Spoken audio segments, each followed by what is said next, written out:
अभी मजा आएगा ना भिड़ो। नमस्कार भैया। भैया बस 2 मिनट आइए, इधर आइए। अच्छा, लेकिन ये साला कर क्या रहा है यहाँ पे? चलो भाई देखो अपने क्या करते हैं। बस 2 मिनट भाई, आप लोगों को समय लेंगे।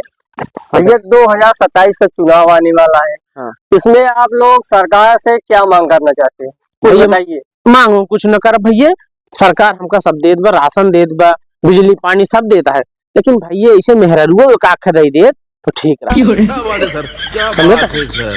सरकार से यही मांग बा कि मेहरारू दे दी। ये कौन सी मांग है भाई, सरकार आपको औरत देगी?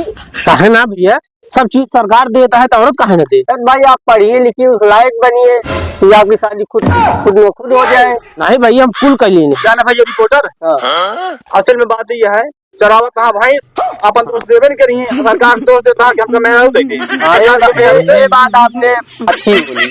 तो भैया हाँ भैया, तो भैया ऐसे कैसे आपकी शादी हो जाए? पढ़िए लिखिए, उस लायक बनिए, गंवारपन करेंगे, थोड़ी शादी हो भैया जाए। सब जैसे सब सुविधा मिलता है वैसे सुविधा दे सरकार। अरे यार भाई जाहिल वाली बात कर रहे हो आप। अरे यार जाहिल देहा यार तू, आई यहाँ सवाल अंड बंड चुप रहो यार, जाहिल आदमी हो के चल रहे हैं शादी करवा। सरकार इनकी बताइए शादी करवाएगी, बताइए काहे नहीं करवाए भैया? क्यों करवाएगी सरकार? करवाएगी, जब राशन बिजली पानी मुक्त कर रही है तो औरत भी मुक्त करे। ऐसा नहीं होगा। क्या डिमांड है तो क्या भाई रिपोर्टर। चलिए यार, ऐसे जाहिल तो वास्ता पर चलिए आगे और कुछ लोगों से मिलते हैं। तू यार चूतिया है क्या यार, तुमको सरकार मेहरू दे। तो यार न दे तब का करे? अनाप शनाप सवाल पूछा था, सीधा सीधा बतावा। हम रिपोर्टर है, अनाप शनाप का पूछा था।